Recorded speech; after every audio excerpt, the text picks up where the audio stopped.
to be in Asia at some point and throughout Europe. I think the global takeover is inevitable. The NFL, it's just going to be a measured attack, and I think it's the same way on a weekly TV basis. So when you look at Amazon was the first tech company, and as the negotiations continue to get, I guess, come up or renegotiated or look-ins, addendums, whatever, you wouldn't be surprised to see another tech company jump in the fray, would you? No, I think that's the future.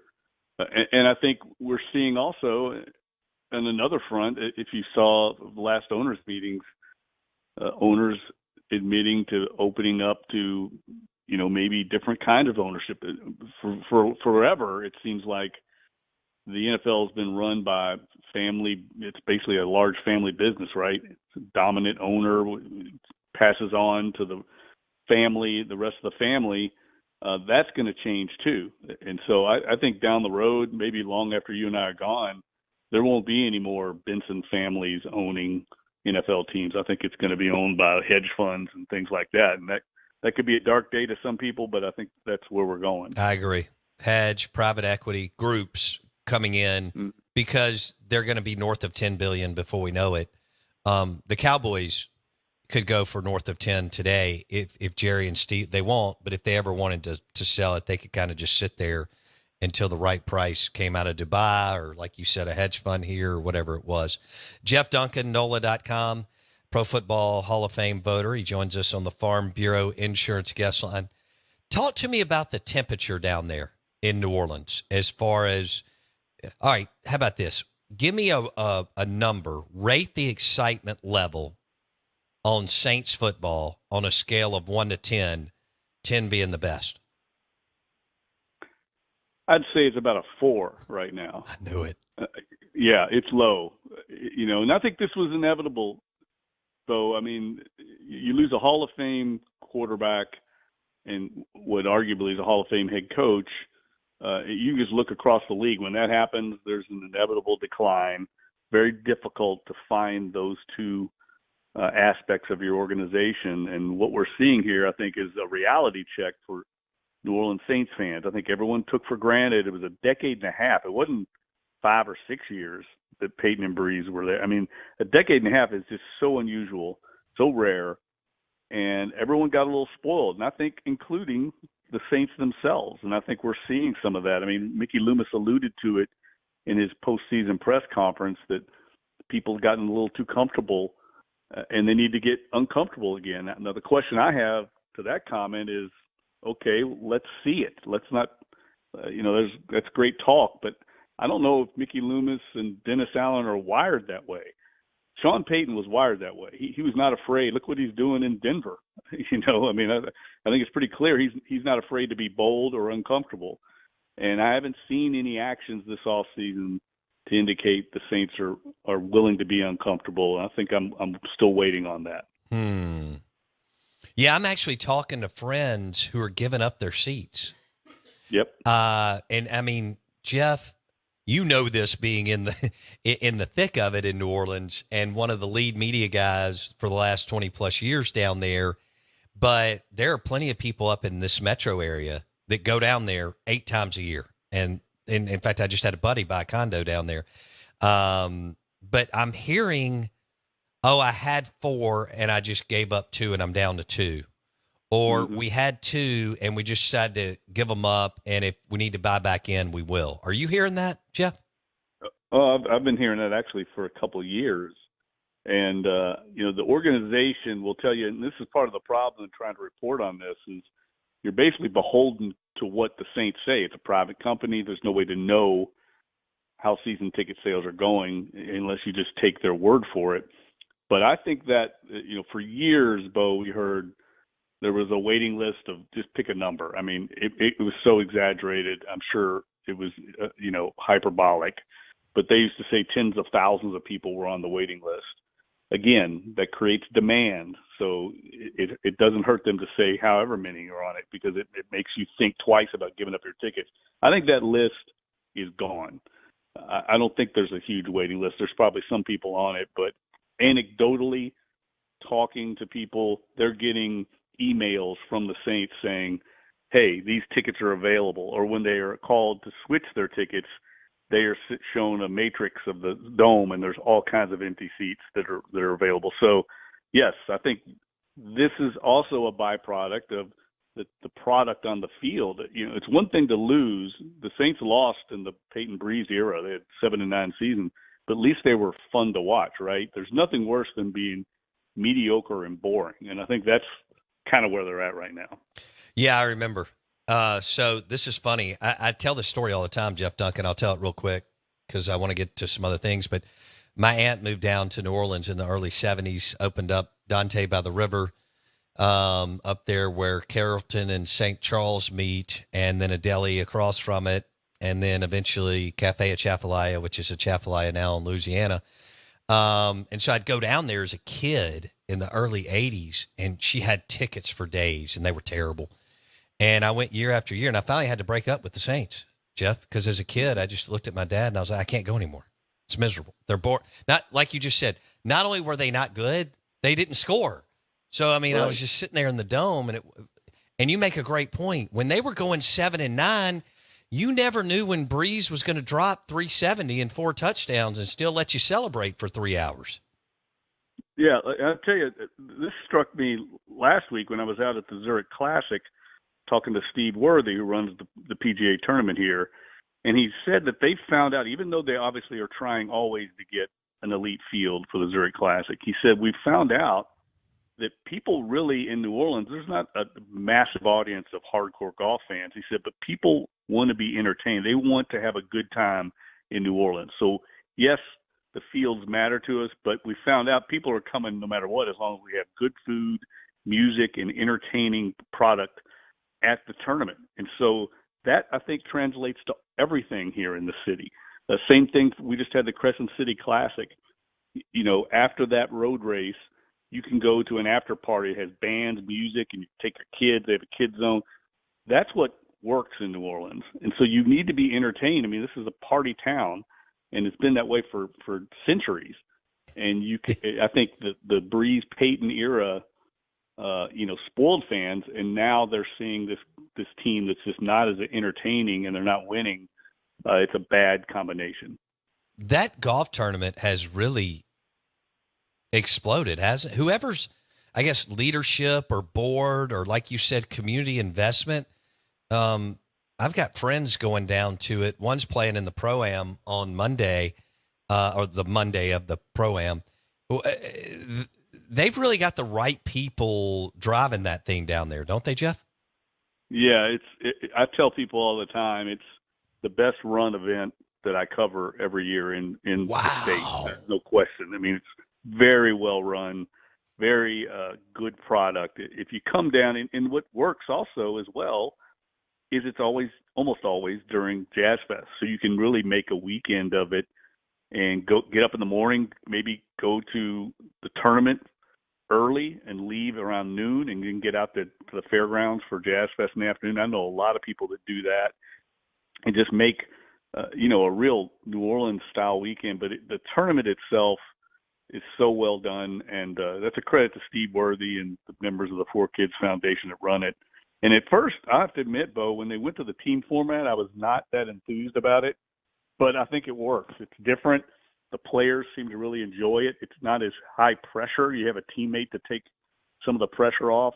And when they come to New Orleans, they just end up having a really good time. And so I think it's a nice break for the players as well, with a lot of money on the line as a carrot at the end. Yeah, expand on that. I was talking to the same guy who's playing in the Pro-Am, and he talked about how much the players love the team format. Expand on that, Jeff. Well, there's a grind, right? It's an individual sport, the PGA Tour, so there's just so much pressure on these players now to stay in the top 100 and earn certain, points on the tour each week. So I think having a teammate to share that burden while you're competing, I just think it's a nice break for the players over the course of the year. I think it's positioned well in the calendar. A couple weeks after the Masters, to kind of take a little bit of the break before they enter the summer grind, the dog days of summer. And just talking to the players, I mean, they enjoy it. They enjoy having like a teammate, if you will, like we all have had in team sports, somebody to be motivated, pick you up when you have a bad shot. You're not out there by yourself doing it. So it's become very popular. And we saw this, this past week with Rory McIlroy and Shane Lowry coming in. That's a huge score for the tournament. Wow. And I think at first, talking to Steve Worthy, I think they were concerned because of the way the calendar fell that they weren't going to get the elite player commitments, and now they're starting to roll in. So I think that's a clear indicator that the players like the format. And that's because of Augusta National next week? Yes, and the fact that now you have elevated tournaments, which have been designated. There's 8 of them on the tour, and players all, of course, going to want to play those. And the way it is now, Bo, I mean, these players make so much money, they don't have to play every week. It's kind of like what's happened in the NBA, right, where you see load management players taking games off here and there, but they don't simply have to play that many games anymore. And the same is true on the PGA Tour. The top players make so much money that they can afford to pick and choose events. And unfortunately, a lot of it comes down to the scheduling of the calendar. And the Zurich falls right between some designated events and, of course, a couple of major events with the Masters. And so a lot of guys end up taking that weekend off. That's why we haven't seen some certain players play here, because of they're routine oriented guys. Wow, man. Okay. That's interesting. Landed Rory and Lowry, and the team format is working, and they've got some serious leadership around the tournament. Jeff Duncan, NOLA.com, columnist covering the Saints and everything else that's going on in especially the New Orleans area. He joins us on the Farm Bureau Insurance guest line. If all of a sudden, Tampa Bay's kind of trending in the right direction, and with what's happened in Atlanta with Kirk Cousins, and we know they have talent on offense, if New Orleans wakes up and they're battling for third place in the NFC South here for a year or so before they kind of flush this whole thing out, how's that going to land down in South Louisiana? Well, I think everyone knows, I mean, this is a make or break year for Dennis Allen. Now, whether that extends beyond Dennis Allen, I think remains to be seen. This is a very unique organization, Bo, in that Mickey Loomis isn't just the general manager. I mean, he is one of the executors of the will and the estate of the Benson family.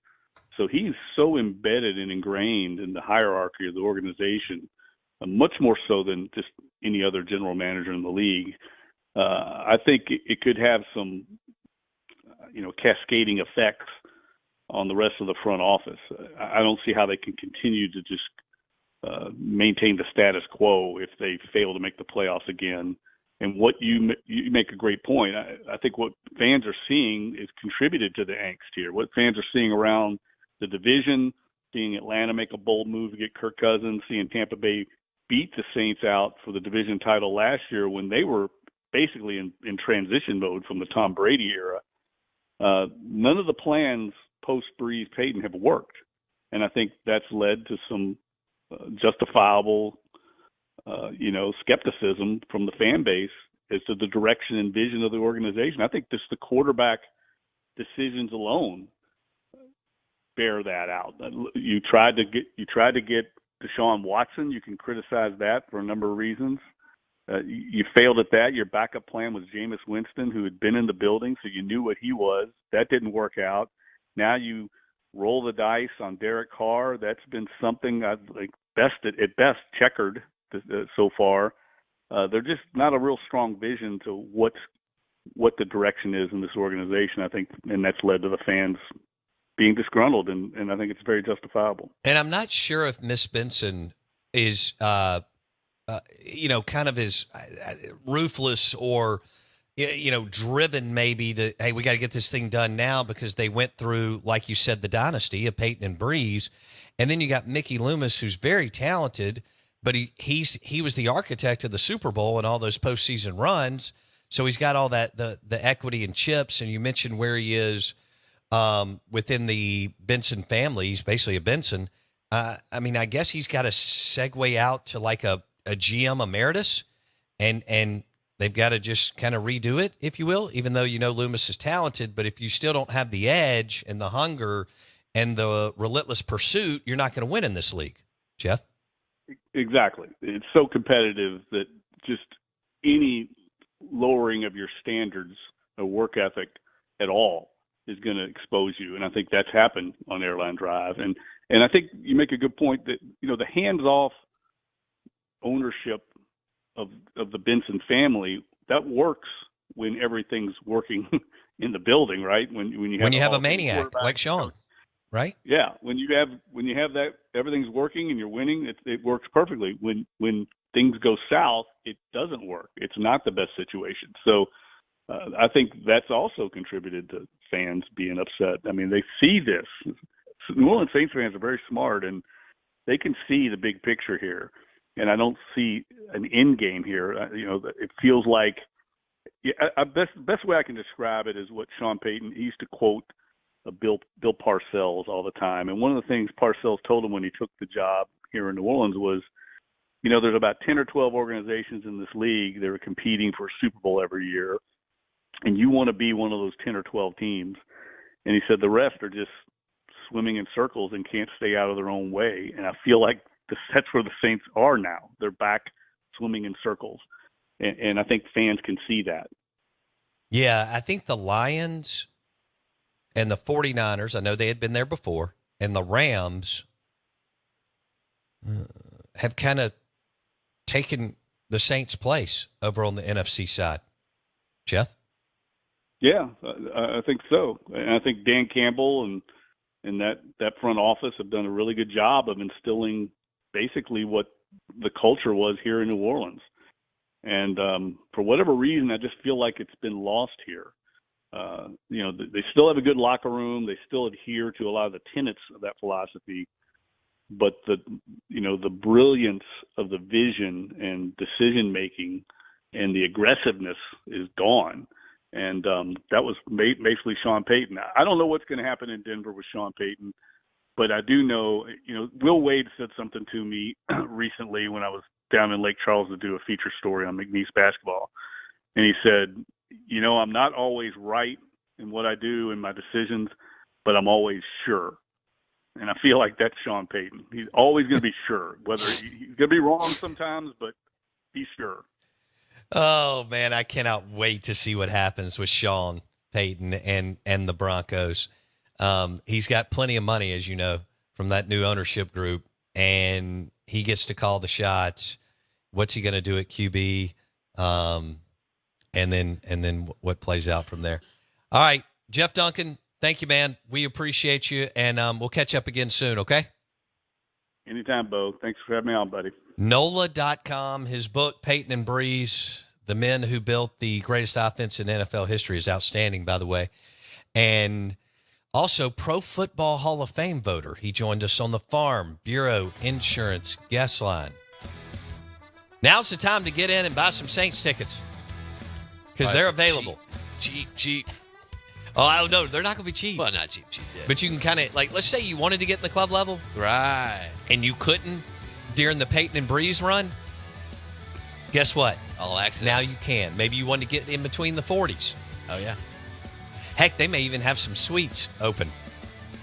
I mean, those things are, what, 100K plus? Yeah. That's incredible. I mean, that's a lot of dough. I know they're cool. Thought you were going to get us one of those. Well, I've had buddies invite us a lot. It's a lot of fun. I mean, they serve sushi up there. What? Rock and roll sushi up there in the suites. It's insanity. Hey, the show is driven by your next Nissan Pathfinder. Nissan Rogue at Cannon Nissan in Jackson. More Dogs and Rebs coming up next.